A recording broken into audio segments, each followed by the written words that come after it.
Va ora in onda Zoom, il drive time in mezzo ai fatti con Antonino Danna.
Italianos crean aquí, impávidos y fieros de la velocidad. Yo psíquico es el sintético Eden. Yo quisiera estar ahí más. No tengo dinero, no tengo dinero, no, no tengo dinero, no tengo dinero, no. Buonasera Antonino, a te la linea. Grazie Natalia, buonasera e buon lavoro a te, amiche e amici miei, ma non dall'avventura. Buonasera, siete sulle magiche onde di Radio Libertà. Questo è Zoom, il drive time in mezzo ai fatti. Io sono Antonino Danna e questa è la puntata numero 1198 di oggi, giovedì 21 maggio dell'anno del Signore 2026. Cominciamo la nostra trasmissione dopo aver ascoltato Righeira con Non tengo dinero del 1983, perché già oggi fa caldo, ragazzi. 27 gradi, io sento già l'estate che arriverà tra un mese e vi ricordo, date il sangue, in ospedale serve sempre, salverete vite umane, chi salva una vita umana salva il mondo intero. Secondo appello radiolibertà.net, fesso chi non lo legge, perché vi perdete un bellissimo giornale online dove ci sono liberamente il direttore responsabile Giovanni Sallusti, gli auto da fe di Giulio Cainarca, la rassegna stampa di Sammy Varin, videopillole e molto altro ancora.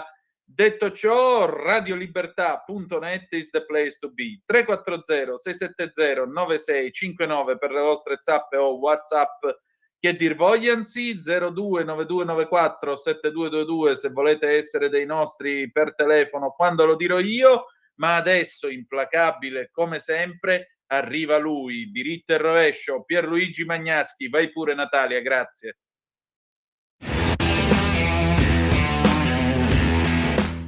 Quando Milano stringe i muscoli, essa diventa una grande potenza, non solo a livello nazionale. Questa città infatti ha una strepitosa riserva di intelligenza.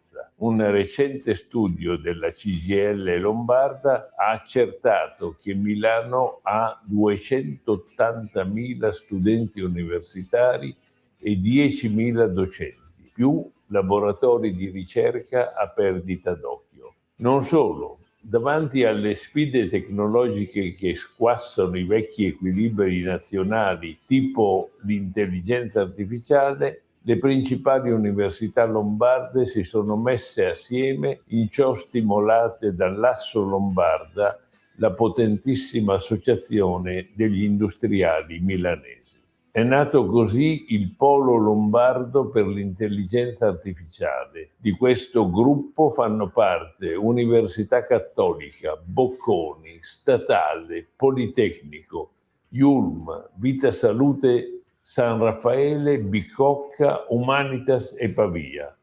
Insomma, un volume di fuoco impressionante in grado di tener testa ai sistemi scientifici più potenti del mondo.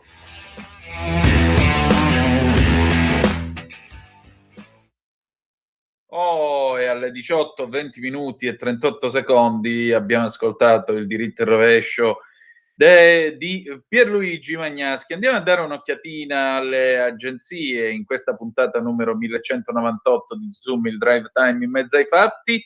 Solo per dirvi, l'ANSA che apre con Zelensky, colpito sito dei servizi segreti russi nel Kherson, centinaia tra morti e feriti. Gli USA schierano la portaerei Nimitz nei Caraibi, Rubio, Cuba ha accettato 100 milioni di aiuti, tra l'altro Raul Castro è stato accusato di omicidio, chissà che cosa ne pensa suo nipote Raul Castro Jr., detto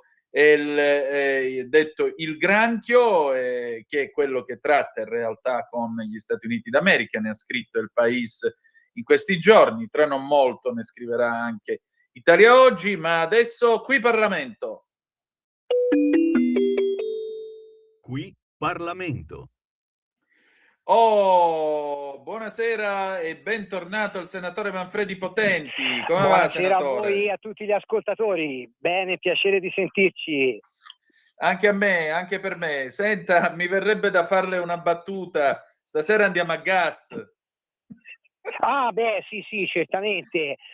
Io pensavo di andare invece sul confine svizzero, provare una specie di wargame sul confine svizzero e verificare se sono cattivi soltanto gli israeliani oppure se qualunque paese che si trova in una particolare situazione abbia titolo e diritto di difendere i confini da intromissioni di soggetti che insomma si presentano, oltretutto ben sapendo che benché insomma possa censurarsi la condotta di Israele da tanti punti di vista e ci siano delle sensibilità in questo momento particolari su quelle sono state insomma un po' le situazioni di Israele, devo dire che presentarsi ai confini marittimi di un paese che in questo momento si trova in guerra, non è che ti accolgono o ti diciamo è un po' andare a provocare il can che dorme, e poi più che altro insomma nemmeno dorme tanto, perché mi sembra sia parecchio. Vabbè, questi Guardi, sono senatore, se mi posso dobbiamo... permettere, Ben Gvir è un pirla, diciamolo chiaramente, ha ragione il governo a chiedere sanzioni personali su di lui. Per quanto riguarda però il resto, quello che lei ha detto non fa una piega, anzi mi permetto di aggiungere a quello che ha detto lei, questo lo diciamo per le anime belle che dicono che Israele sequestra la gente in alto mare.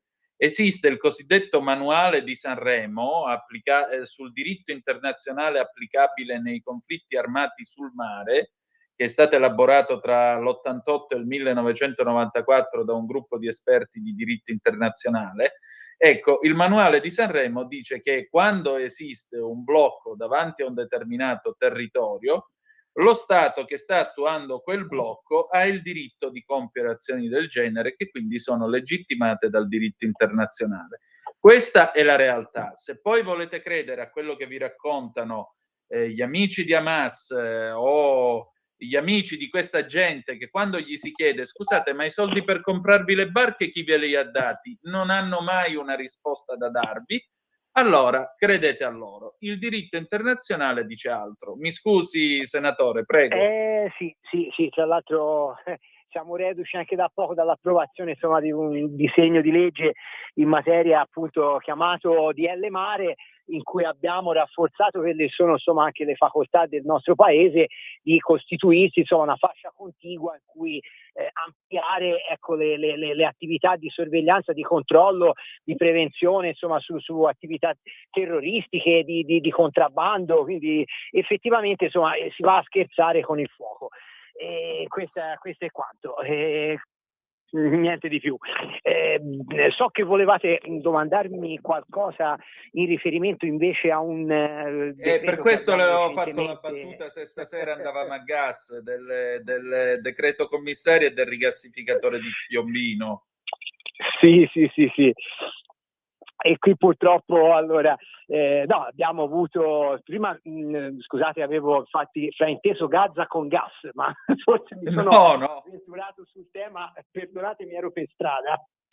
No, però ha fatto bene a intervenire sul tema, quindi non si preoccupi. Un bel Prego.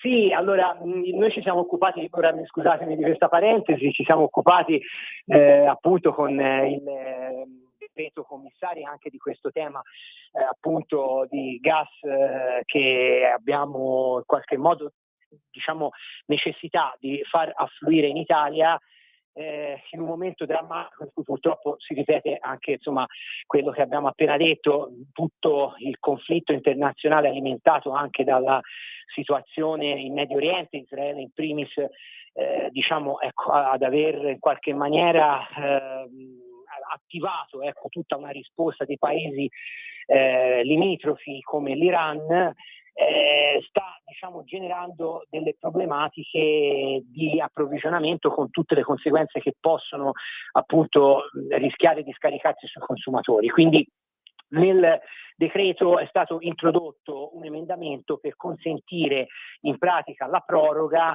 dello stazionamento di questi impianti di rigassificazione laddove il soggetto proprietario, quindi gestore dell'infrastruttura, che nel caso specifico per quanto riguarda questi impianti si annovera nella persona, nel soggetto, diciamo, giuridico di SNAM, è attualmente appunto titolare, diciamo, di una concessione per lo stazionamento di uno di questi impianti, oltre che nel porto di Ravenna, e da poco anche proprietario, insomma, dell'altra infrastruttura strategica che si trova davanti alle acque di Livorno.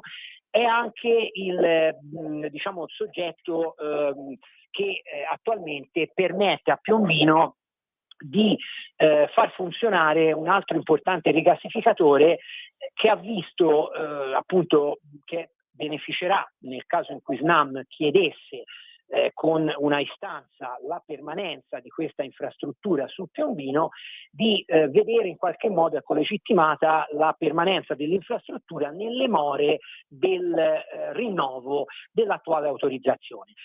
Per tradurla, queste infrastrutture ovviamente utilizzano una tecnologia che è quella della rigassificazione, propriamente da tutti nota come, diciamo, una procedura per consentire la reimmissione in rete di gas liquefatto, procedura che da tanti viene anche indicata come, diciamo, ovviamente non neanche la più economica, che però per l'Italia, trovatasi priva di forniture dalla Russia e con l'importante approvvigionamento che ci sta arrivando dall'Algeria, deve tuttavia, come si può dire, ricorrere anche a questa importante da questo importante approvvigionamento, fornitura che ci arriva in gran parte dagli Stati Uniti e anche da altri paesi. Si deve parlare tuttavia anche di una parte della popolazione che ha, diciamo, sul territorio manifestato contrarietà a questo tipo di impianti. Noi abbiamo ascoltato, e devo dire anche l'amministrazione comunale di Piombino nella persona del sindaco Ferrari di centrodestra, ha ascoltato e ha cercato ovviamente di farsi portavoce anche della parte della popolazione contraria a questa infrastruttura. È ovvio che si tratta di infrastruttura strategica, vuol dire che la presenza di questo impianto è per l'Italia intera motivo, diciamo, di grande importanza e di strategicità, appunto perché in mancanza non ci sarebbero sufficienti quantitativi di gas da poter garantire al sistema produttivo e ai cittadini. Quindi dovremo presto parlare di misure compensative nel caso in cui appunto ci sia la richiesta da parte di SNAM di vedere in qualche modo garantita la prosecuzione di un atto concessorio, di un'autorizzazione alla permanenza di questa infrastruttura. Quindi ecco, noi abbiamo sostanzialmente in questo provvedimento, fra le tante misure che si sono rese necessarie sia per mandare avanti tutte le opere infrastrutturali che sono in corso di realizzazione in Italia, fra le prime il ponte sullo Stretto di Messina, ma anche tutte le opere commissariate, con un riordino generale di queste nelle persone degli amministratori delegati sia di ANAS che di RFI, ma abbiamo anche poi cercato di portare avanti tutta una serie di interventi normativi che siano in qualche maniera preordinati a garantire la chiusura regolare dei cantieri PNRR secondo le scadenze di questo anno e dall'altra riuscire in qualche maniera a supportare la domanda di energia e quindi di approvvigionamento tramite gas che il Paese ha in qualche modo necessità di vedersi garantito. Molto bene. Senatore, un'ultima domanda. Quali saranno ora i suoi prossimi impegni? Guardi, i prossimi impegni saranno dedicati ovviamente ad alcuni altri temi sempre di natura infrastrutturale per il mio territorio, la Toscana.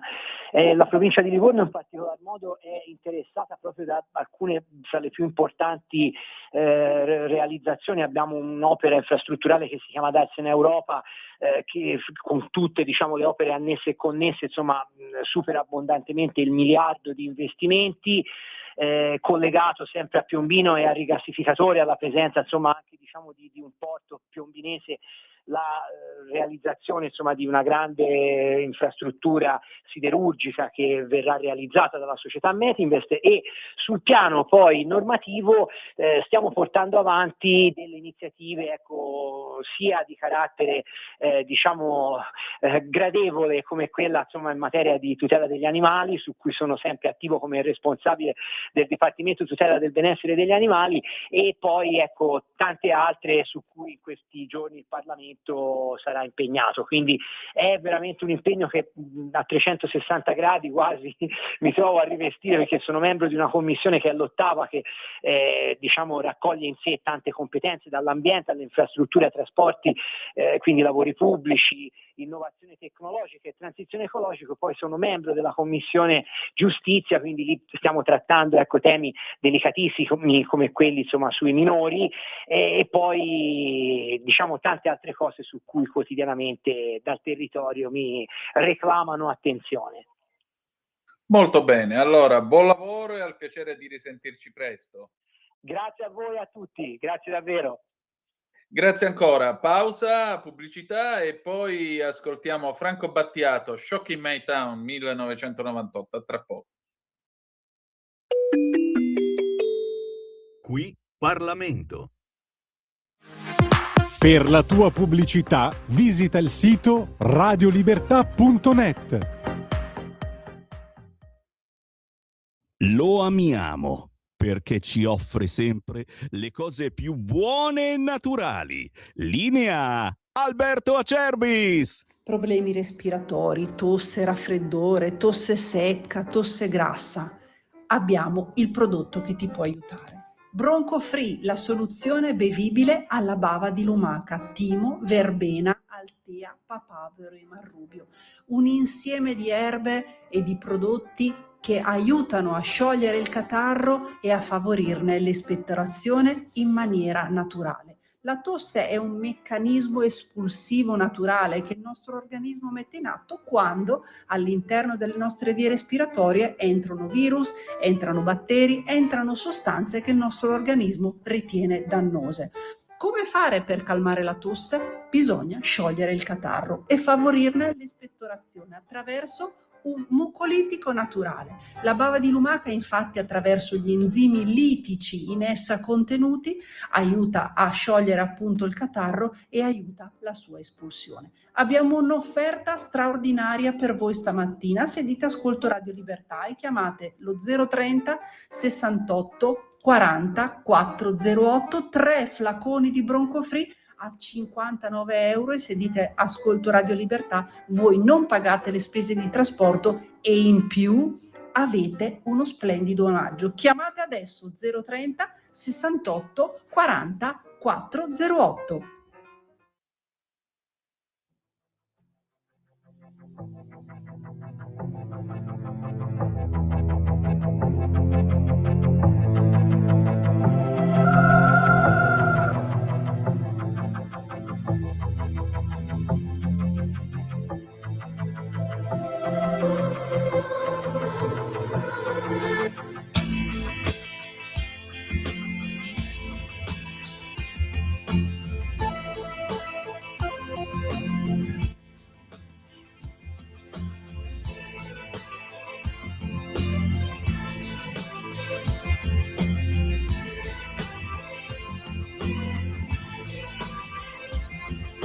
Shocking my town,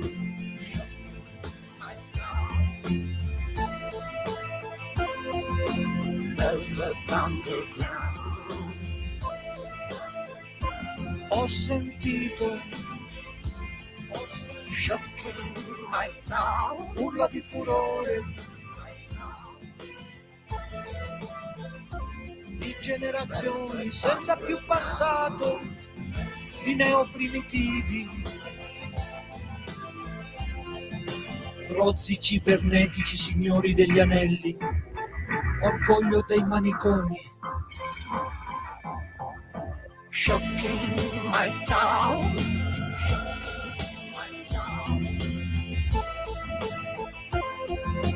velvet underground. Ho incontrato shocking my town, allucinazioni. Stiamo diventando come degli insetti, simili agli insetti.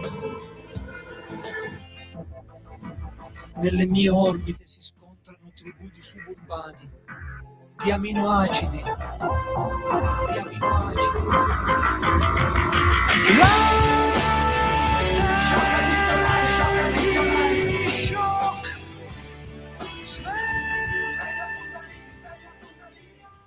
Di nuovo a te la linea, Antonino. Grazie a te Natalia, alle 18:37 minuti e 45 secondi sulle magiche onde di Radio Libertà. Antonino Danna al microfono con voi per questa puntata numero 1198 del 21 maggio 2026, giovedì. Avete ascoltato Franco Battiato, Shocking My Town del 1998, l'album era Gomma Lacca, grandissimo album di Franco Battiato. E adesso è giunto il momento di parlare di letteratura, di nuovi libri in uscita.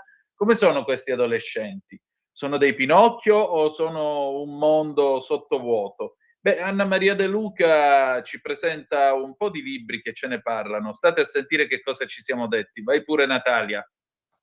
E come ogni giovedì è arrivata ancora una volta a trovarci la nostra Anna Maria De Luca, psicologa, esperta di questioni della scuola, avida e appassionata lettrice. Questa settimana, tra l'altro, diciamo che non mancano i quiz, le domande e le risposte. Cominciamo dal primo libro, Franco Casoni, Decalogo per non morire, 10 principi per corpo, mente e spirito, vivere meglio e più a lungo. E beh, vorremmo tutti non morire, diciamo così. Come si fa ad arrivare all'eterna giovinezza? Ben trovata intanto.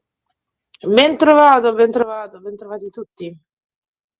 Ecco, come si fa a non morire? Vediamo un po'. Cosa possiamo fare per evitare, per esempio, di rovinarci lo stomaco, rovinarci i vari organi del corpo? Guarda, questo libro è molto molto carino, il titolo è provocatorio, chiaramente Decalogo per non morire, lui intende dire 10 leggi, diciamo, no? 10 guide per farci vivere meglio, perché chiaramente tutti moriremo prima o poi, però è proprio nel contrasto tra l'inevitabilità della fine e il desiderio di vivere bene e lungo che è il cuore di questo libro. Considera che Franco Casoni è uno psicologo clinico che si formò con il professore Adriano Ossicini, che è una delle figure più importanti insomma, certo. della sì. Nel corso della sua carriera Casoni ha approfondito la psicanalisi, l'ipnosi, le tecniche cognitive comportamentali. Cioè lui ha avuto un percorso che lo ha portato a sviluppare, diciamo, uno sguardo ampio sulla salute umana, e proprio da questo suo sguardo nasce questo libro che è davvero una guida divisa in 3 sezioni, una per il corpo, una per la mente e una per lo spirito, con questi 10 decaloghi che propongono dei percorsi per vivere meglio. Quindi non ci sono miracoli, non ci sono illusioni, ma ci sono consigli giusti per ascoltare il corpo, per gestire le emozioni, per vivere bene. Ci sono molti consigli, come dici tu, molte tabelle che possiamo veramente usare quotidianamente. Infatti. Senti, qual è lo stile di vita che per esempio può aiutare a evitare qualche cancro? Vedo qui per esempio colon retto, mammella, polmone, uomo e donna. Ecco, per esempio, se io guardo polmone, no fumo attivo e passivo. Io non fumo più da quasi 4 anni. Aria pulita, sì, non vado a respirare gli scarichi dei camion. Controlli per l'esposizione lavorativa, non ho di questi problemi. TAC torace a basso dosaggio, questi li ho fatti nel corso degli anni, è sempre stato tutto a posto. Grazie a Dio, cure principali, non ho avuto bisogno di chemio per queste cose, insomma. Ecco, mi sembra abbastanza dei saggi consigli proprio per evitare di stare male. Vedo anche qua, per esempio, dimmi. Ci sono delle tabelle sui tumori più comuni che riguardano la prevenzione, la diagnosi e la cura. Appunto, come dicevi tu, anche io ho il libro davanti, stavo leggendo per esempio il tumore al seno, che ha un'incidenza del 14% su tutti i tumori, e se vai a leggere nella casella come evitarlo, dieta sana, peso regolare, allattamento, no fumo, non alcol, come scoprirlo precocemente, la mammografia tra i 50 e i 74 anni, autopalpazione, ecografia, cure principali, chirurgia, radioterapia, ormonoterapia, chemioterapia, terapie ormonali biologiche. Te lo leggo per dire che per ogni malattia, anche per i tumori, questo libro propone come evitarlo, come scoprirlo e quali sono le cure principali. E parliamo anche dell'incidenza, no, sui tumori in Italia, quindi è molto molto utile.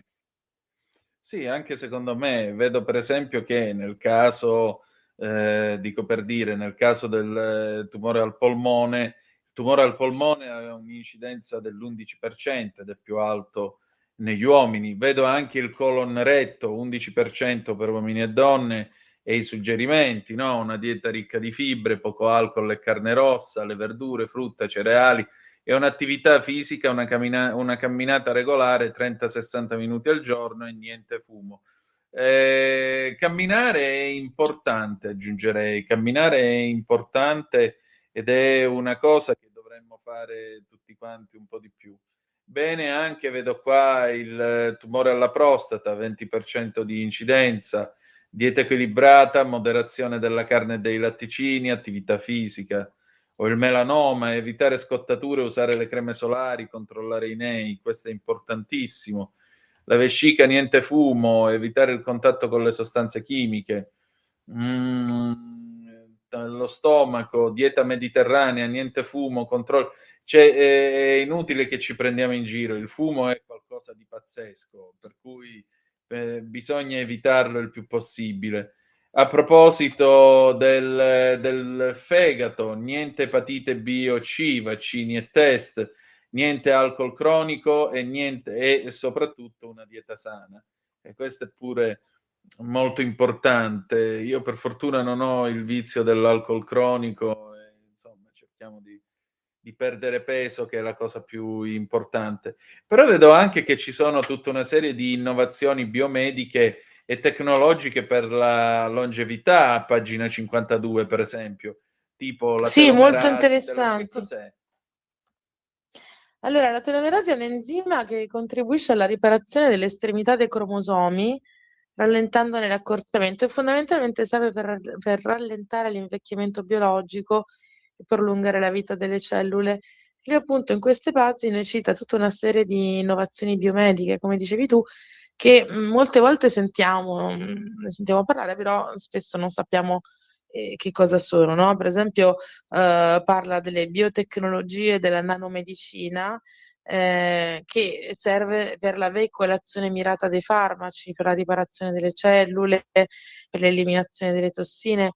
Parla anche dell'intelligenza artificiale applicata alla medicina, per le diagnosi precoci, per la riduzione degli errori terapeutici. Ricordiamo che è un settore molto importante questo, perché l'intelligenza artificiale può avere anche tanti difetti, però in medicina è preziosissima perché ti permette di confrontare una quantità infinita di diagnosi che difficilmente un medico nella propria esperienza di vita potrebbe avere sotto mano. Poi anche terapie ormonali mirate, per quanto riguarda il supporto alla massa muscolare, alla qualità del sonno. Ci sono anche delle scoperte sul potenziamento del DNA, delle tecniche che consentono di correggere e modulare il DNA per ridurre il rischio di mutazioni genetiche. Insomma, però sai, andando più avanti, stavo vedendo che ci sono degli indicatori interessanti, cioè dei segnali del corpo da osservare. Per esempio le urine, no? Lui dice che se sono giallo paglierino chiaro vuol dire che una buona idratazione mantiene l'idratazione. Se invece sono giallo scuro o ambrato, sono possibile significato disidratazione, farmaci, eccesso proteico, quindi bisogna bere più acqua e rivalutare i farmaci che si stanno prendendo. Se sono torbide o schiumose, può essere segno di infezioni urinarie o di problemi renali e quindi bisogna consultare il medico.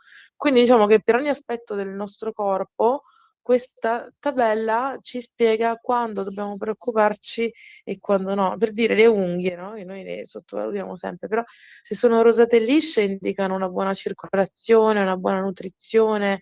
Se invece sono fragili o con striature verticali, possono indicare carenza di silicio, di vitamina B, anemia e quindi significa che c'è qualcosa che non va nella nostra alimentazione. Se hanno un colorito bluastro, bisogna andare da un medico perché sono sintomo di cattiva ossigenazione, di problemi cardiaci. Sono molto interessanti questi. Sì, per esempio vedo colore del viso della pelle, no? Roseo, luminoso, buona ossigenazione e buona circolazione. Se pallido o grigiastro è indice di anemia, affaticamento, circolazione scarsa e quindi bisogna fare l'esame del sangue. Si dice anche popolarmente hai una brutta faccia, meglio che ti fai gli esami, però è vero perché il colore del viso, per esempio, è un indicatore che ci dice quando è il caso di andare a fare gli esami. Certo. Oppure se diventa troppo rosso, potrebbe essere una questione di pressione, bisogna valutare la dieta, potrebbe essere un segno di ipertensione, giallastro, problemi epatici o biliari, quindi bisogna controllare la funzionalità epatica. Insomma, noi se analizzassimo i segnali che il nostro corpo ci dà, sicuramente potremmo vivere meglio. Poi guarda, per esempio, crampi leggeri, no? Una cosa che riguarda un po' tutti. Crampi leggeri di notte, Quelli ogni significato. tanto me li piglio. Allora, se sono leggeri, il significato possibile è disidratazione, insufficienza venosa, carenza di magnesio. Se sono più intensi, invece può essere disturbo della circolazione, carenza più marcata di magnesio. Per esempio, interessante qua il mal di testa dopo aver assunto integratori, segno di intolleranza a sostanze e pressione alta, oppure risveglio affaticato con bocca amara, sapore cattivo, stanchezza persistente come segno di problemi digestivi, di comportamenti alimentari sbagliati e di fegato affaticato. Insomma, cioè, molto molto interessante. Sì, decisamente, però oltre al corpo c'è pure la psiche, infatti io volevo passare al secondo volume di questa sera, che è un altro libro molto interessante. In effetti io mi sono sempre chiesto, il libro è Nella mente del terapeuta di Angelo Pennella, ragionamento clinico in psicoterapia psicoanalitica per i tipi di Armando Editore. Ecco, io mi sono sempre chiesto, no? Nel momento in cui come si dice, il paziente arriva, si stende sul lettino, poi ho scoperto mi è stato spiegato che in realtà non ci si stende più sul lettino, oggi è un dialogo più sereno, correggimi se sbaglio. Però ecco, che cosa si attiva nella testa del terapeuta? Cosa fa? Cosa succede? Se io vengo da te, tu mi fai sedere in poltrona, cosa parte nella tua testa? È un po' come quando si cerca di risolvere un giallo, no? Considera che lui, il terapeuta, deve trasformare una narrazione disordinata, fatta di silenzi, di contraddizioni, in qualcosa di comprensibile che abbia appunto un senso terapeutico. Quindi si tratta di partire, diciamo, da un paradigma indiziario, no? Quindi quell'arte del detective che legge dettagli per capire il tutto, deve capire quello che la persona dice, ma soprattutto quello che non dice, ma deve capirlo da come lo dice, anche perché poi non è mica detto che che il paziente ti stia dicendo la verità, ovviamente, no? Quindi Certo. le inferenze analogiche, le intuizioni cliniche, è un po' come fare una sorta di inchiesta, come risolvere un caso, no? Risolvere come dire, un po' come fanno i poliziotti quando devono cercare di ricostruire che cosa è successo. Questo libro parla ai professionisti della salute mentale sicuramente, però parla anche a chi non ha mai fatto un percorso terapeutico e si chiede appunto ma che cosa pensa il terapeuta durante il suo silenzio, perché ovviamente il terapeuta ascolta, no? Però il terapeuta ascolta, ma poi deve tradurre quello che ha ascoltato in un ragionamento clinico. E quindi il libro ruota intorno a questo interrogativo e propone al lettore alcuni spunti di riflessione su un tema di cui in realtà si parla molto poco, no? Sì. Chiaramente c'è una cornice teorica psicoanalitica di riferimento, però è davvero interessante. Ecco, la sorpresa qual è?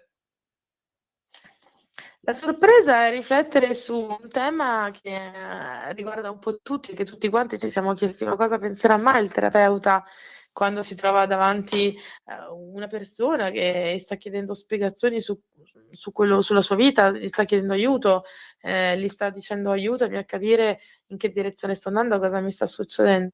Però chiaramente alla risposta si arriva sviluppando un ragionamento clinico e quindi questo libro riflette appunto su quali sono i processi a cui il terapeuta ricorre per formulare una diagnosi, per riorganizzare e risignificare la narrazione del paziente. È molto interessante perché si tratta di quello che si potrebbe definire la spina dorsale della prassi del psicoterapeuta, che è il ragionamento clinico, quindi come si fa da terapeuti a ragionare sul caso che ti è capitato e che devi risolvere appunto come può succedere in un'inchiesta poliziesca, no? Tu devi prendere gli indizi, ricostruire piano piano il puzzle, metterlo nella tua cornice teorica e piano piano arrivare a individuare un percorso da fare insieme. Quindi poi si verifica una specie di gioco di specchi, no? Perché insomma il discorso è molto complesso, però a un certo punto lui per esempio fa l'esempio di una studentessa universitaria che viveva con la famiglia in un paesino della provincia di Roma e questa ragazza chiede a una psicoterapeuta un colloquio, però precisando che lo vorrebbe fare online, perché è scomodo arrivare a Roma, ok? E quindi allora prefissata questa ragazza si collega e comincia a parlare di problemi, si collega dalla macchina tra l'altro, no? Fa questa telefonata chiusa nella sua auto e comincia a tirare fuori il tema della propria sessualità, afferma di non riuscire a viverla in modo libero e soddisfacente e poi pone subito un altro tema, la conflittualità nella rabbia nei confronti del padre, questa relazione polemica, litigiosa con lui, racconta di sentirsi succube e dipendente dalle critiche del padre, che il padre continuamente esprime su di lei, sulle sue scelte, c'è molta rabbia, no?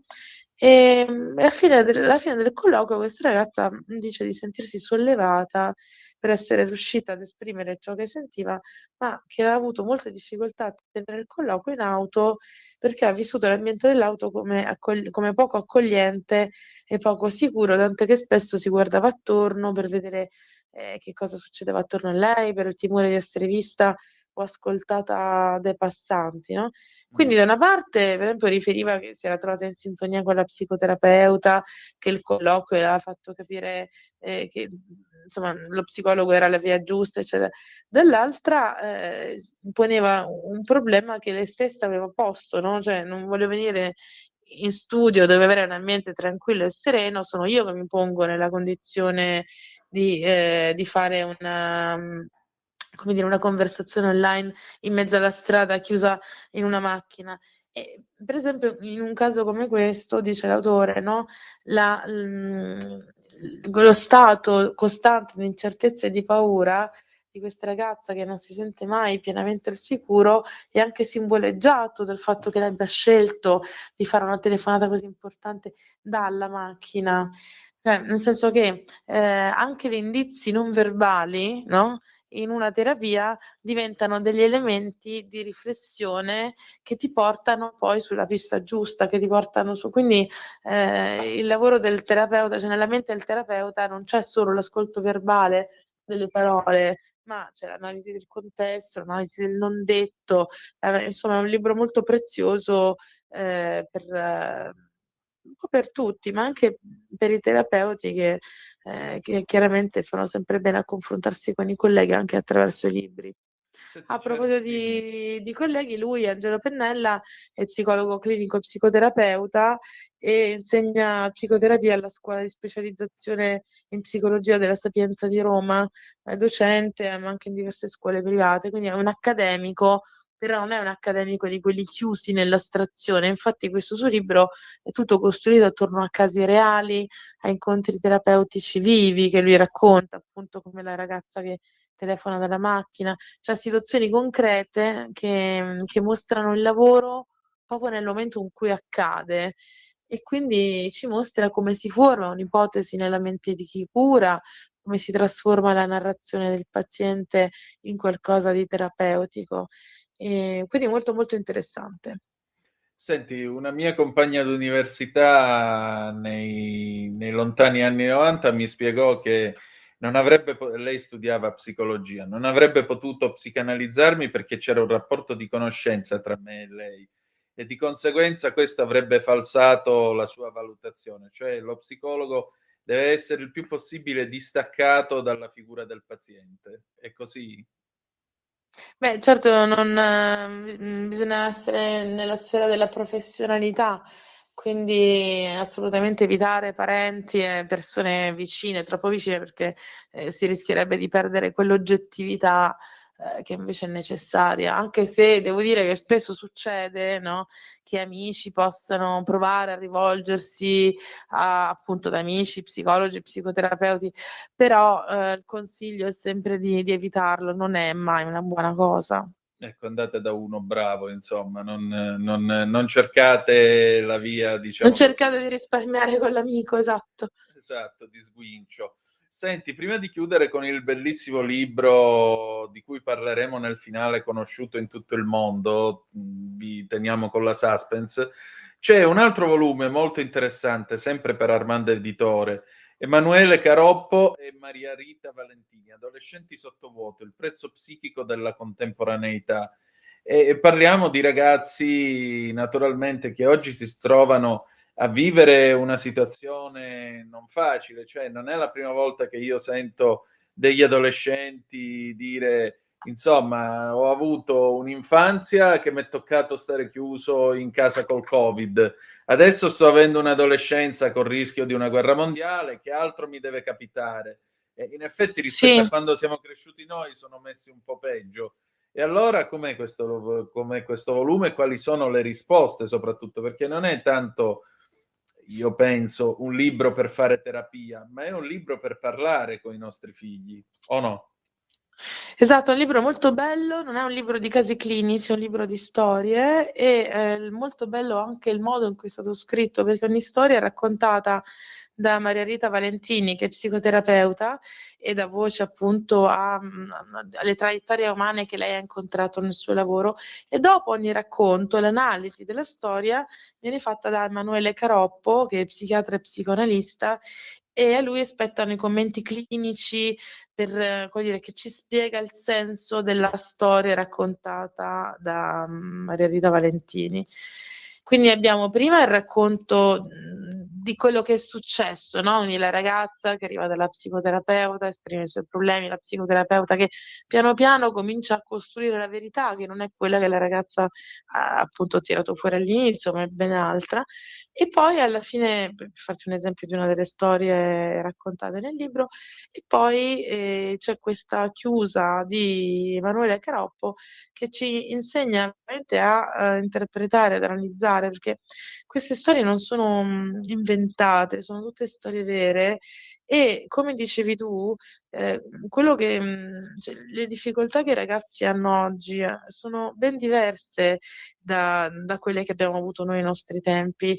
Ed è anche molto difficile anche per i medici, anche per i psicoterapeuti, per i psicologi, capire che cosa sta succedendo, perché gli adolescenti vivono un tempo e delle relazioni sociali che non hanno precedenti nella storia dell'umanità.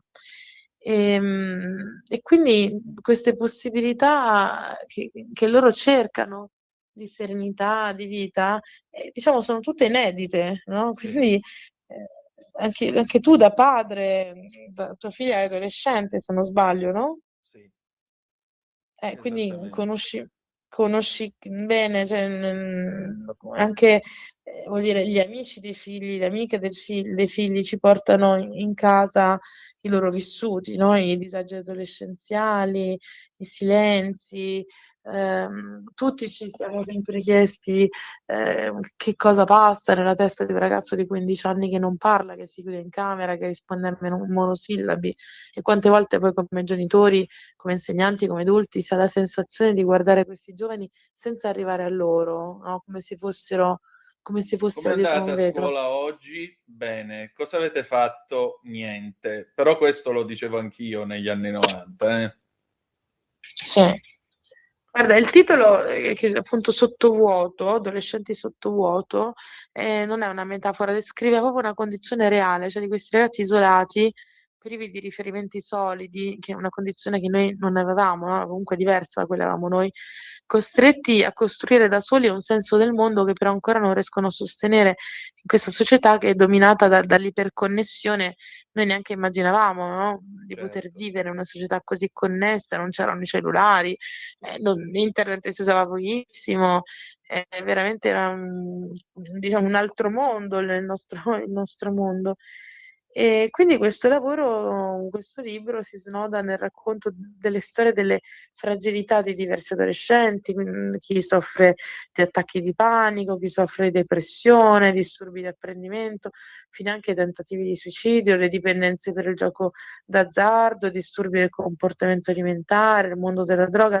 Cioè queste storie toccano un po' tutti questi temi, e appunto gli autori rilevano come l'adolescenza, che è sicuramente una fase particolare di evoluzione, è una fase dove l'oppositività e l'impulsività hanno delle caratteristiche, diciamo, fisiologiche evolutive, quindi certo non è una fase da psichiatrizzare, no? Però è una fase nuova, perché se si abbatte il muro dell'incomunicabilità, l'adolescente poi inizia a fidarsi, ad aprirsi, a parlare del suo disagio emotivo e psicologico, che prima però è stato nascosto dietro i sintomi, a tutte quelle soluzioni messe in atto per difendersi, per proteggersi. Certo. Quindi è molto... È un libro che necessariamente interpella tutti noi che abbiamo a che fare con i giovani, e di conseguenza io lo raccomando caldamente. Senti, chiudiamo con un po' di leggerezza, perché il libro di cui parliamo... Aspetta, volevo solo Sì, leggerti una frase qua che è interessante, dimmi. no? Dice: negli ultimi anni chi lavora con gli adolescenti avverte che qualcosa è cambiato, non solo nei numeri, ma nella qualità stessa della sofferenza. I sintomi sono più mobili, più ibridi, più refrattari ad ogni classificazione. Parlano Vero. più lingue insieme, il corpo, l'atto, il silenzio, l'immagine. Spesso non si presentano come quadri definiti, ma come costellazioni instabili che mutano rapidamente forma, come se cercassero ancora il proprio nome. Questo spaesamento non riguarda solo le famiglie, gli insegnanti e i giovani, riguarda anche i clinici, non perché manchino strumenti o competenze, ma perché il mondo in cui crescono oggi bambini e adolescenti è diverso da quello per cui molte delle nostre mappe sono state disegnate. E di fronte a questa complessità, il rischio è rispondere all'urgenza perdendo lo spazio dell'ascolto, l'unico spazio in cui qualcosa può davvero accadere. La sofferenza degli adolescenti non è solo un fatto individuale, è anche un segnale che attraversa la scuola, le famiglie e i servizi. È una sofferenza che chiede continuità, alleanze, dialogo, non risposte rapide, ma presenze capaci di stare, di reggere l'attesa e il non ancora chiaro. Credo che non ci sia molto altro da dire. Ecco, l'ascolto soprattutto. Questa è una parola che pesa molto, ma questo sarebbe, sai, un discorso da estendere anche a tutto il resto della società, perché questa è una società in cui non ci si ascolta più, è una società nella quale ci si parla addosso, ci si vomita parole addosso e si crede di fare una conversazione. Io questo l'ho imparato facendo la radio davanti a questo microfono. Mi rendo conto che è proprio così, o impari ad ascoltare, cioè ti svuoti e permetti che l'altro entri con le sue idee, o se no non ci arrivi più. Sì, è vero, questa è una capacità che abbiamo anche perso, Sì. quella di ascoltare. Infatti la radio, che una volta era il mezzo principale, no? Adesso io quando qualcuno mi dice mi piace ascoltare la radio, respiro, dico che bello, finalmente qualcuno che non vive attraverso Netflix, attraverso le serie, attraverso vuol dire l'immagine, ma che ascolta, perché il film sì, tu lo ascolti, lo vedi, ma è un'esperienza di produzione diversa da quella della radio. Infatti. Che la radio ascolti, però hai anche il tempo di riflettere, di Esatto. interrogarti. È un altro pianeta ed è come dire, è un patrimonio immenso che io spero che in tutte le generazioni future si sappia conservare e mantenere, perché io adoro la radio, come infatti sto qua. Appunto, siamo qua a farla, infatti. Senti, per concludere, è uno dei libri italiani più famosi al mondo, Le avventure di Pinocchio, storia di un burattino, anche perché sono 200 anni dalla nascita di Carlo Lorenzini in arte Collodi. Questo è un bellissimo, anche pregiato, diciamolo pure, volume, con le illustrazioni di Beppe Mecconi. Ecco, una cosa che io vorrei sottolineare, Pinocchio non è un libro per bambini. Pinocchio è un libro ferocissimo sull'Italia umbertina, che potremmo dire anche dell'Italia di sempre, insomma, un posto dove arrivano i gendarmi e prendono l'innocente, dove il magistrato non ascolta le ragioni di Pinocchio, dove c'è il lucignolo di turno che lo porta nei guai, però alla fine in qualche modo lui riesce a diventare un bravo bambino. Ecco, che altro ha da dire Pinocchio a questo mondo, secondo te? Sì, questo è un libro bellissimo che si troverà in libreria dal 19 maggio, perché tutti i libri di cui parliamo sono nuove uscite, chiaramente, non lo diciamo, però è sottinteso. Guarda, il Pinocchio che esce da questo racconto è un Pinocchio perfettamente fedele al ritmo incalzante della storia, un Pinocchio, cioè Pinocchio di Mecconi è un Pinocchio particolare, perché allora, intanto chi è Mecconi? Beppe Mecconi è uno degli artisti più versatili, che ha illustrato libri per l'infanzia in Brasile, in Francia, in Messico, in Polonia, ha vinto il premio Montale per narrativa per l'infanzia nel 2014 e nel 2019 il suo progetto dedicato ai minori migranti non accompagnati fu esposto al Parlamento europeo a Bruxelles. No? Lui decide di rinunciare al colore. Quindi in questo libro noi non troviamo un Pinocchio colorato, ma troviamo 36 tavole realizzate con la china marrone, che è proprio un omaggio alla grande tradizione delle prime incisioni storiche e bozzetti dei maestri del passato. No?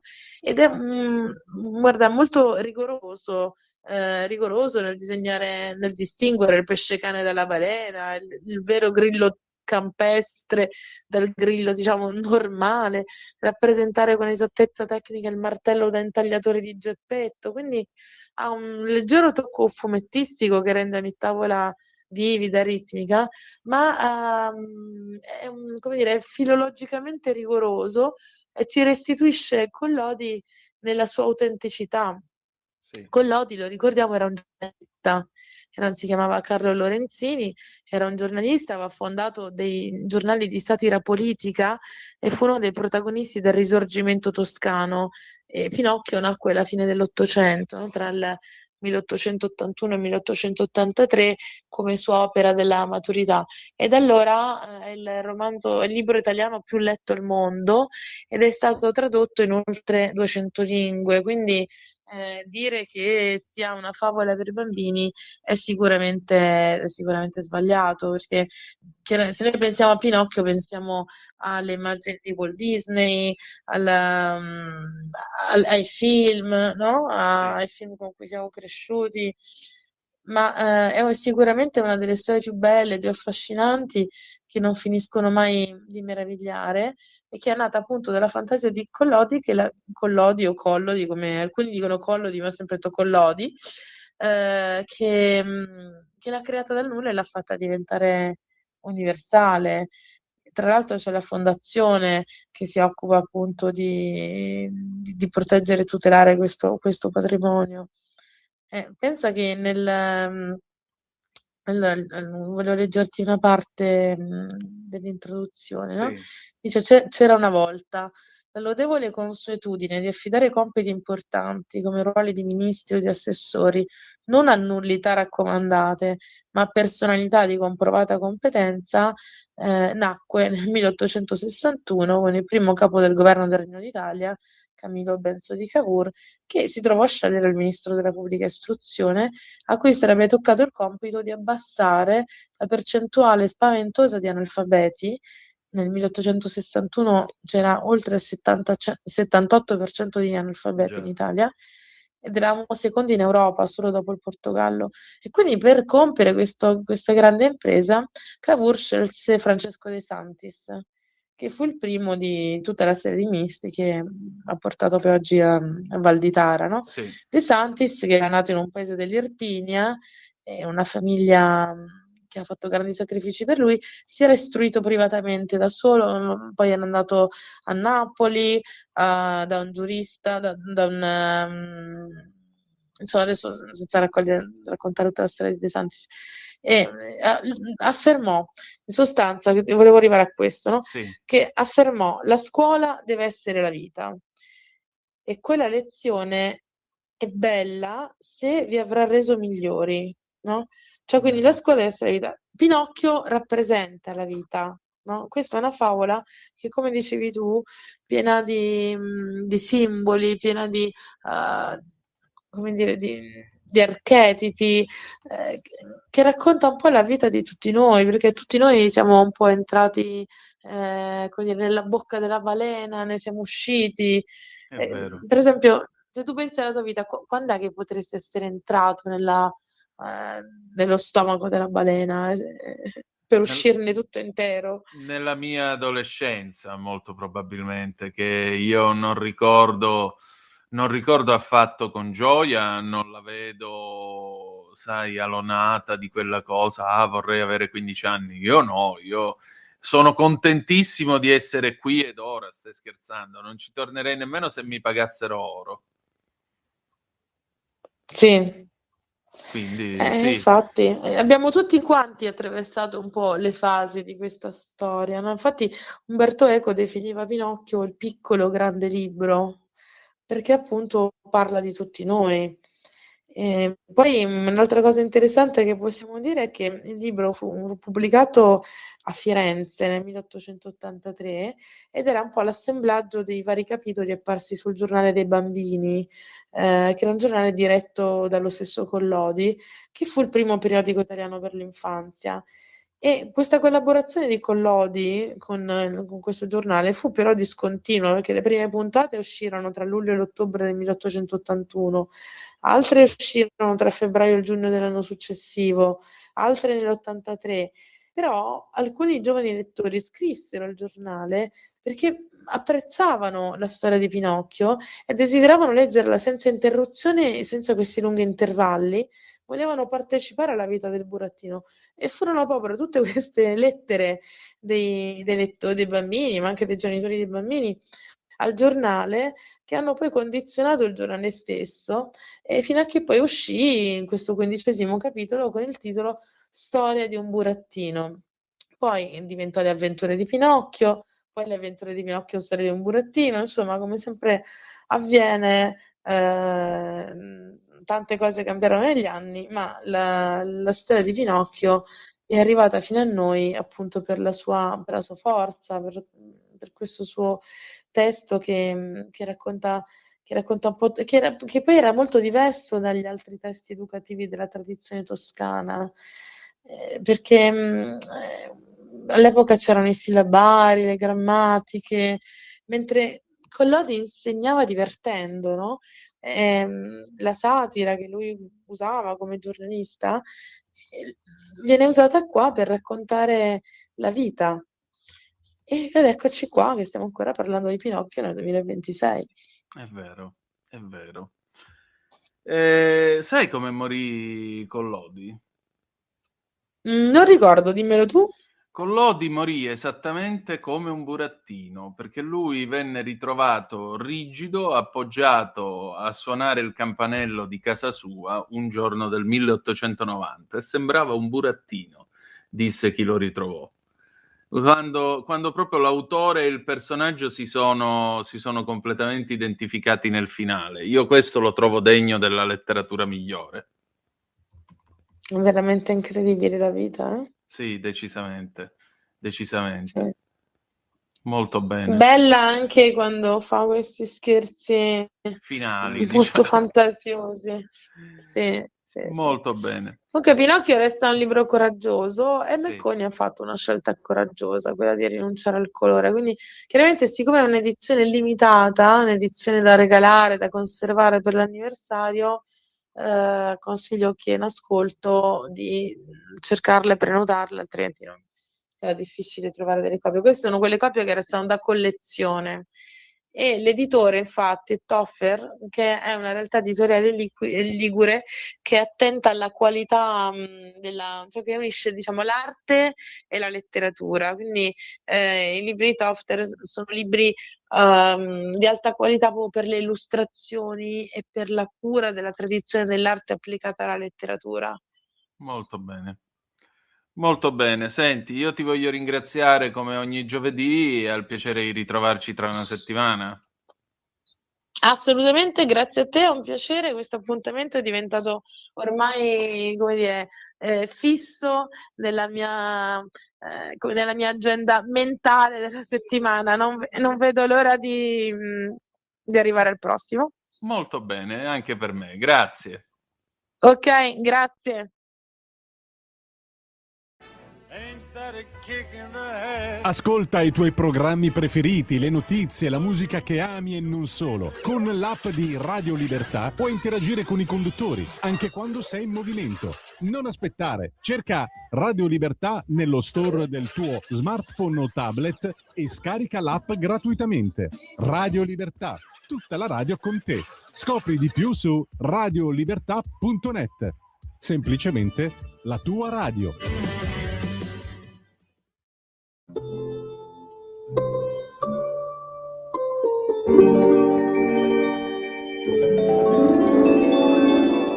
Fiori rosa, fiori di pesco, c'eri tu, fiori nuovi, stasera esco, ho un anno di più, stessa strada, stessa porta, scusa se son venuto qui questa sera Da solo non riuscivo a dormire perché di notte ho ancora bisogno di te. Fammi entrare per favore, solo credevo di volare in un volo, credevo che l'azzurro di tuoi occhi per me fosse sempre cielo, non è, fosse sempre cielo, non è. Posso stringerti le mani, come sono fredde tu tremi. No, non sto sbagliando, mi ami, dimmi che è vero, dimmi che è vero, dimmi che è vero, dimmi che è vero, dimmi che noi non siamo stati mai lontani. Ieri era oggi è già domani, è vero, dimmi che è vero. Scusa, credevo proprio che fossi sola, credevo non ci fosse nessuno con te. Oh, scusami tanto se puoi, signore, chiedo scusa anche a lei, ma io ero proprio fuori di me, io ero proprio fuori di me quando dicevo posso stringerti le mani.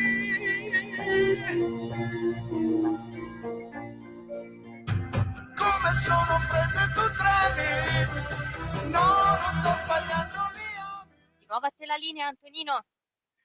Grazie Natalia, alle 19:21 minuti e 3 secondi sulle magiche onde di Radio Libertà. Avete appena ascoltato Lucio Battisti, Fiori rosa, fiori di pesco del 1970.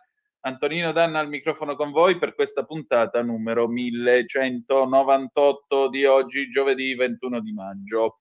E allora 0292947222, il telefono è aperto se volete intervenire. Intanto vi leggo le ultime notizie. L'ANSA, appunto. Zelensky, colpito sito dei servizi segreti russi nel Kherson, centinaia tra morti e feriti. Il presidente ucraino pubblica su X il video dei raid con i droni. Kiev rafforza la sicurezza del confine con la Bielorussia per timore di attacchi. Merz propone di rendere l'Ucraina un membro associato dell'UE. Ancora, gli USA schierano la portaerei Nimitz nei Caraibi. Rubio, Cuba ha accettato 100 milioni di aiuti. Tra l'altro è intervenuta la Cina, che ha detto agli Stati Uniti di smetterla con le minacce nei confronti del regime comunista cubano.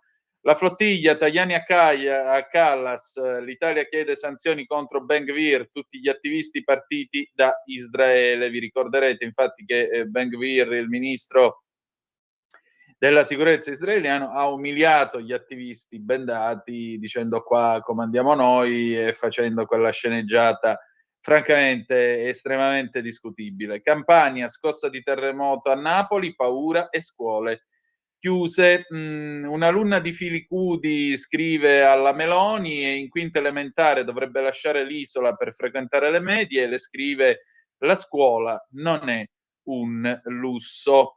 Andiamo a dare un'occhiata. Quanti abitanti fa Filicudi? Aspettate un attimo perché è giusto saperlo, ma credo molto pochi e peraltro su base stagionale, perché Filicudi è una delle isole più isole, per citare Nanni Moretti in Caro Diario, delle isole Eolie. La più lontana di tutte è Alicudi. Ma Filicudi delle Eolie, vediamo un momentino, è anch'essa comunque un po' remota da raggiungere. 9 chilometri quadrati e mezzo di superficie, e vediamo un po' quanta popolazione fa, perché è giusto che lo sappiate. Ne fa addirittura 235 filicudari. Questa è la popolazione di Filicudi. I filicudari sono appena 235. E infatti questa bambina, eccola qui, ha scritto questa lettera alla Meloni, una lettera semplice, scrive l'ANSA: scritta con le parole di una bambina, è stata indirizzata alla Presidente del Consiglio Giorgia Meloni da Tiziana, 10 anni, alunna di quinta elementare, residente a Filicudi, nelle Eolie, che per frequentare le scuole medie dovrà lasciare l'isoletta.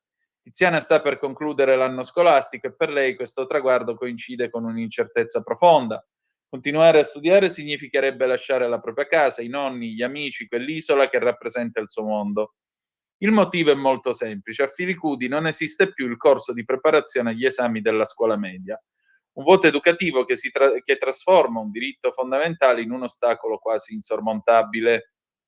Alle richieste della madre di Tiziana, le istituzioni hanno risposto con una posizione netta: non è possibile inviare 8 docenti per una sola alunna. Sto per concludere la quinta elementare, sono molto triste e preoccupata, scrive Tiziana alla Premier.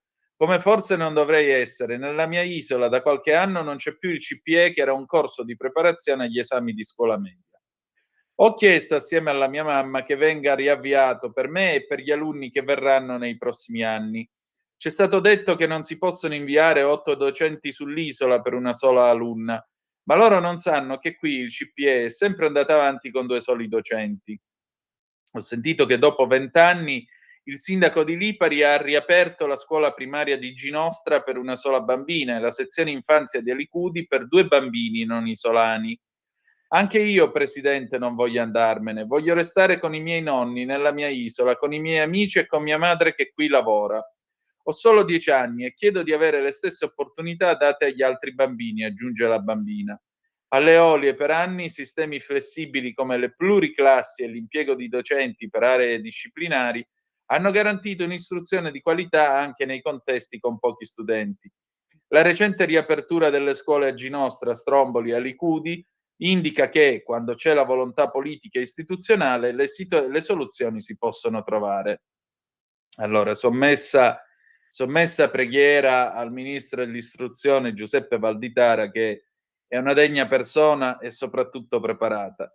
Signor Ministro, senta, per cortesia, veda che cosa può fare lei, veda se si può davvero avviare questo corso con soli 2 docenti, come scrive questa ragazzina nella lettera alla Meloni. Soprattutto mi meraviglia il fatto che nell'epoca della fibra ottica, dove servirebbe davvero la didattica a distanza, sì, capisco che molti di noi penseranno di nuovo al Covid, a tutto quello che volete, però ci sono delle situazioni nelle quali molto probabilmente la didattica a distanza non è un ripiego, ma un rimedio. Se non si possono logisticamente mandare 8 docenti per una sola ragazzina, mandiamone 2 e gli altri con la fibra ottica li facciamo arrivare in connessione con Filicudi, facciamole frequentare un'aula virtuale insieme a dei ragazzini magari a Milazzo, che ne so, a Lipari, dove cavolo è la scuola media, però almeno diamole questa possibilità. Io credo che lei, con la sua ben nota, insomma, preparazione e saggezza, saprà trovare una soluzione a questo problema, anche perché le isole, diciamolo pure, io voglio salutare chi ci ascolta dalle isole, perché le isole sono un mondo e francamente credo che dovremmo ricordarcene di più degli italiani che vivono sulle isole, sulle nostre piccole isole, così come su quelle grandi, per carità, ma io penso a tutti gli arcipelaghi, penso all'Elba, penso a Ischia, a Capri, a Procida, appunto, le Eolie, Favignana e così, le Egadi e così via, o la stessa Lampedusa. Ecco, le isole fanno notizia soltanto se si tratta di Lampedusa, perché c'è lo sbarco in massa. Cerchiamo di occuparcene invece perché sono degli straordinari frammenti e laboratori di umanità, dove probabilmente la gente è molto più vera, la gente nelle isole se ti incontra ti saluta. Qua a Milano, se tu sali dentro un ascensore e dici buongiorno a qualcuno, nemmeno ti rispondono. Io mi ricordo una volta sull'Italo, stavo andando a Torino, mi sedetti accanto a questa donna, dissi buongiorno e questa restò così, come a dire, per quale motivo mi sta dicendo buongiorno? Ecco, cerchiamo di tutelare le isole, anche perché alla fine della fiera nel sud Italia buona parte della cultura e della civiltà è venuta da altre isole, le tante isole tutte attorno alla Grecia, le tante realtà marittime tutte attorno, tutte figlie della Grecia, del suo pensiero, della sua gente e della sua azione. Insomma, cerchiamo di fare qualcosa. Grazie anticipatamente perché so che lei farà qualcosa, Ministro. Allora, diamo un'occhiata anche a Iran International, che cosa sta succedendo? Il segretario di Stato Marco Rubio dice che c'è qualche progresso nei colloqui, questo mentre i pakistani cercano di intensificare la mediazione, però è altrettanto vero, ha detto cercate di non essere estremamente ottimisti, anche perché il presidente Trump continua ad avere sul tavolo altre opzioni nel caso in cui la diplomazia dovesse fallire. L'Iran si sta preparando a mandare una risposta agli americani dopo la controfferta fatta da Washington. Il feldmaresciallo Asim Munir, che è il capo di Stato Maggiore dell'esercito del Pakistan, ha viaggiato da Islamabad a Teheran, questo per cercare di spingere ulteriormente la mediazione. La guida suprema iraniana Mojtaba Khamenei ha ordinato che non vengano trasferite all'estero le armi, che l'uranio quasi prossimo al livello di diventare arma atomica, quindi quella arricchita al 60%, non venga trasferita all'estero. Questo è quello che riferisce la Reuters, cita due fonti in alto loco in Iran. Al Jazeera e la Fox hanno comunque smentito tale riferimento. Adesso noi ce ne andiamo in pausa e torniamo tra poco dopo un breve jingle perché ci avviamo a chiudere questa puntata. Tra poco. Stai ascoltando Radio Libertà, la tua voce libera, senza filtri né censure, la tua radio.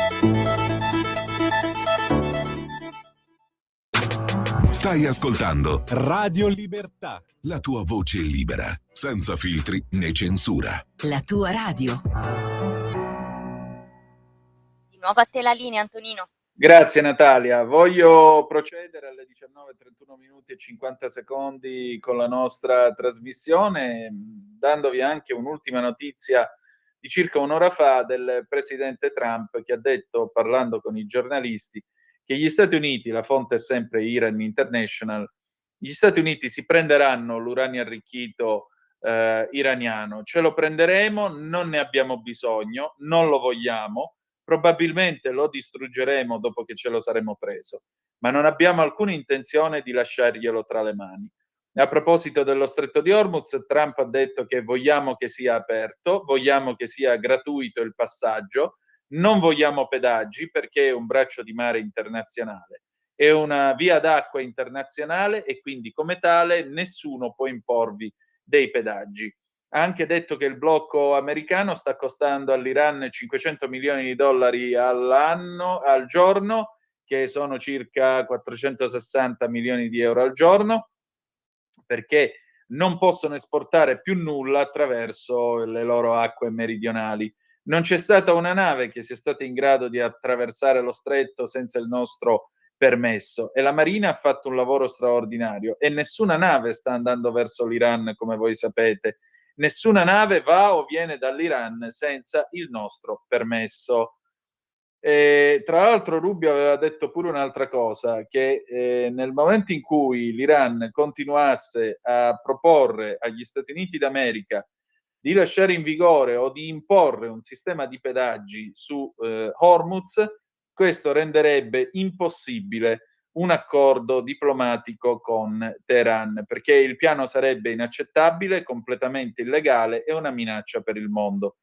Nessuno al mondo è a favore dei pedaggi per Hormuz, non può succedere, ha detto Rubio. Sarebbe inaccettabile, renderebbe un accordo diplomatico impossibile se loro continuassero a ritenere, a chiedere questa cosa.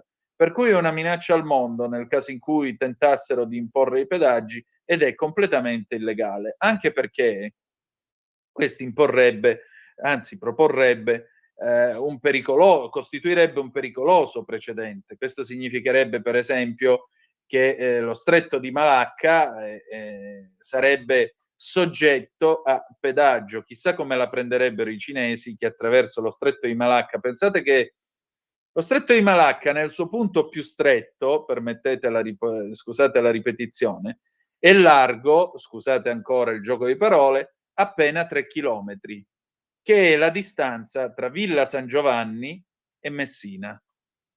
Cioè è largo quanto lo stretto di Messina, solo che da lì ci transita quasi tutto il petrolio che la Cina consuma.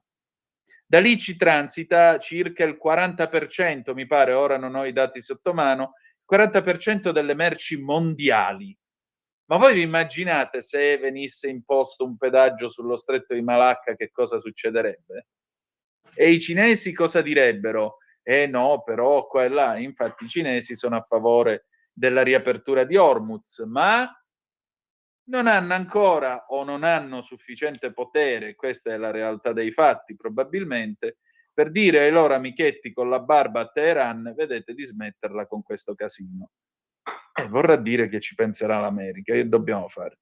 Va bene, abbiamo finito per questa sera, io adesso vi lascio a una chiacchierata con Andrea Bonomelli. Andrea Bonomelli guida una bellissima realtà nel Bresciano e segnatamente è il borgo La Caccia.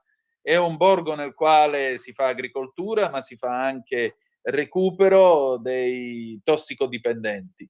È una bella storia e vi lascio con questa bella storia perché abbiamo bisogno di belle storie in un momento così intricato.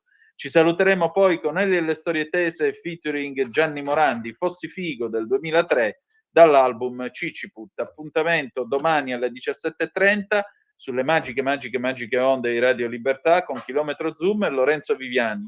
Grazie per essere stati con noi e ricordate che the best is yet to come, il meglio deve ancora venire. Vi ha parlato Antonino Danna. Buonasera. E allora il mio ospite di oggi è Andrea Bonomelli di Borgo La Caccia. Borgo La Caccia è un bellissimo luogo dove c'è Wine & Experience, ma è anche un'azienda, ora ci faremo spiegare tutto. Si trova in località Caccia 1 a Pozzolengo in provincia di Brescia. Allora, come nasce Borgo La Caccia, Andrea? Buongiorno a tutti. Ben trovato. Allora, Borgo La Caccia nasce da un progetto sociale nato dalla comunità Lautari, dove appunto si è voluto creare un posto per poter ridare una nuova nascita, una nuova vita alle persone con problemi di dipendenza. E da qui nacque Borgo La Caccia. Borgo La Caccia è una tenuta, è un location eventi, è un posto magico, posso definirlo, nel cuore del Lugana, nelle colline moreniche all'interno del cuore del Lugana, dove il lavoro principale fatto dai nostri ragazzi è il lavoro di qualità e di struttura. È esistente ormai da 25 anni, la struttura La Cantina di Borgo La Caccia, presente sul territorio da più di 25 anni con un grande enologo che è Stefano Chioccioli, che è un grande mentore enologo che anche segue diverse cantine importanti. Posso citare alcune, il Borgo, il Felluga, comunque alcune delle cantine più importanti, e con lui si cerca di lavorare su un prodotto di qualità e di grande tecnica lavorativa e anche agronomica. Borgo La Caccia ha circa 40 ettari di terreni come vitato e all'insieme anche altri 40 ettari di paddock per cavalli, perché Borgo La Caccia è anche una grande scuderia che si chiama Scuderia La Caccia, che oggi vanta la miglior scuderia al mondo. Che meraviglia. Senta, vedo che voi fate Wine & Experience. Che cosa vuol dire questo pacchetto? Sicuramente noi crediamo molto nel reparto enogastronomico e enoturistico, anche perché siamo appunto vicino al lago di Garda, nelle colline moreniche, nella zona lugana. Le persone che vengono cercano un'esperienza, non è solo un servire una degustazione e basta, ma è proprio far vivere a un turista, a una persona che viene in cantina ormai un'esperienza di vita che va dalla parte agronomica alla parte tecnologica in cantina, far vedere a tutto appunto come funziona la vera lavorazione del vino. Pensa che facciamo anche a volte degli eventi con le cene in vigna durante la maturazione dell'uva, oppure la raccolta dell'uva a mano, progetti anche con bambini durante la vendemmia, la pigiatura come si faceva una volta. Queste esperienze sono secondo me una delle parti fondamentali che dobbiamo tornare a far rivivere alle persone. Questo sicuramente, anche perché il vino non è un prodotto che si compra al supermercato, il vino prima di tutto è una storia. Vedo che avete vinto anche avete avuto dei riconoscimenti nel 2024 in anfora, cames, in legno. Cosa avete vinto? Abbiamo riconoscimenti, soprattutto con quei prodotti come l'inanfora e il legno, perché ci siamo concentrati molto sul Lugana, ma non sul Lugana semplice, base e basta, ma sull'evoluzione, insieme a Stefano Chioceri, sull'evoluzione che il Lugana può dare come prodotto, perché fermarci solo a una vinificazione semplice non era il nostro interesse, era provare per esaltare quelle che sono le qualità importanti del Lugana, che secondo me da poco stanno scoprendo, perché Lugano è un trebbiano che è autoctono in una situazione laguna, nel senso laguna argillosa, eppure sta dando delle grandi ispirazioni, grazie alla sua anche acidità spiccata e alla tipologia di prodotto, ci stanno delle grandi sorprese, soprattutto con una vendemmia fatta a mappali, cioè noi dividiamo il campo in diversi mappali a sua volta e da lì facciamo la qualità sempre più elevata, in base a quello che raccogliamo appunto abbiamo la possibilità di poter fare lavorazioni ad hoc. Questo mi sembra molto interessante. Che tipo di vino è questo Lugana? Soprattutto chi è il consumatore tipo? Il consumatore tipo è il privato sicuramente, perché alla fine è il consumatore, diciamo, per eccellenza, che copre tutte le esigenze. Il Lugana base è un Lugana che viene verificato in acciaio, dove all'interno si aggiunge una percentuale minima, magari di anfora per dargli un po' struttura, ma minima. Mentre il Lugana base è appunto un Lugana da semplice beva, veloce, abbastanza sempre complesso in bocca, perché ci teniamo sempre alla qualità e quindi cerchiamo di dare sempre un'identità al vino, quindi la sua complessità in bocca e la sua struttura. Mentre il Lugana in anfora è già un vino innanzitutto di un anno più vecchio, un vino che fa solo anfora, Claver, no? Rimane lì proprio a fermentare appunto nei tini d'acciaio e poi dopo viene messo a riposare nelle anfore, no? E successivamente abbiamo fatto anche un Lugano in legno, sempre per cercare, vista la grande spiccata acidità, cercare sempre qualità nel prodotto e differenziare quello che è la qualità del prodotto. Il Lugano in legno invece che viene fatta una vinificazione e dopo viene fatta una giacenza all'interno in queste grosse barrique, non barrique piccole, quelle grandi botti in legno, e anche lì stiamo parlando di produzioni di 2-3 mila bottiglie proprio di nicchia. Sì, con la botte in barrica appunto anche lì viene fatta la vinificazione in acciaio e poi inserita in queste grandi botti in legno per legno. Meraviglioso. Appunto, lei diceva che è anche un'opportunità per riscattare, per ripartire con la propria vita. Chi sono i ragazzi che lavorano da voi? Allora, i ragazzi che lavorano da noi, innanzitutto abbiamo ogni settore un professionista, diciamo un dipendente esterno, responsabile del proprio settore, e all'interno ci lavorano dei ragazzi che hanno avuto problemi di dipendenza da alcol o droga e lavorano all'interno delle nostre attività di lavoro. Ovviamente, qualora una persona avesse problemi di dipendenza da alcol, non lavora nella campagna, non lavora in cantina. Ecco. Anzi, la cantina prevalentemente gestita da esterni con supporto dei ragazzi, mentre la campagna, tutta la parte agricola, invece viene gestita dai ragazzi. Capito. Senta, qual è la storia che più l'ha colpita tra le loro tante storie? Dio, sono 34 anni di storia, no 37. Sono nato in comunità praticamente quando lo fece mio papà, avevo 2 anni. Ogni storia è particolare, ci sono storie veramente importanti dove anche con situazioni familiari disastrose, ci sono storie dove ragazzi entrano in comunità, innanzitutto entrano tutti a 18 anni in su, solo maggiorenni, però ragazzi che entrano in comunità che non riescono a smettere, continuano a ricadere, quando escono. Abbiamo di tutte le età, quindi di storie abbiamo diverse. Adesso Certo. non so, potrei raccontarne una. Io l'altro giorno c'era una ragazza di 40 anni, che è successo quest'estate, per la prima volta ha comunicato al padre, è stata una situazione veramente difficile, dopo 4 anni di comunità ha comunicato al padre che ha avuto una violenza da bambina da parte dei genitori. Cioè, sono storie molto molto importanti, ecco. Sì. La speranza è che insomma tutto questo possa dare un'opportunità di rinascita. Senta, quali sono ora i progetti che state portando avanti? Beh, noi stiamo aumentando nella parte del settore enogastronomico, sicuramente, e come Lugana stiamo portando avanti, e come invece Vino stiamo portando avanti, perché appunto lo chiede il mercato, quindi una fase sperimentale e conoscitiva, un low alcol. Ecco, come si ottiene un low alcol?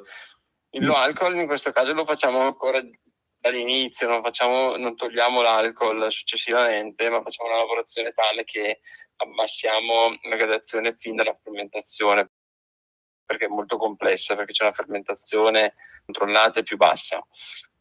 È un prodotto che sinceramente, allora, noi ci piace informarci, guardare, capire e soprattutto ascoltare il mercato, quello che chiede il mercato, ma non seguirlo fino in fondo. Nel senso che il mercato è importante seguirlo, però io voglio mantenere l'identità aziendale.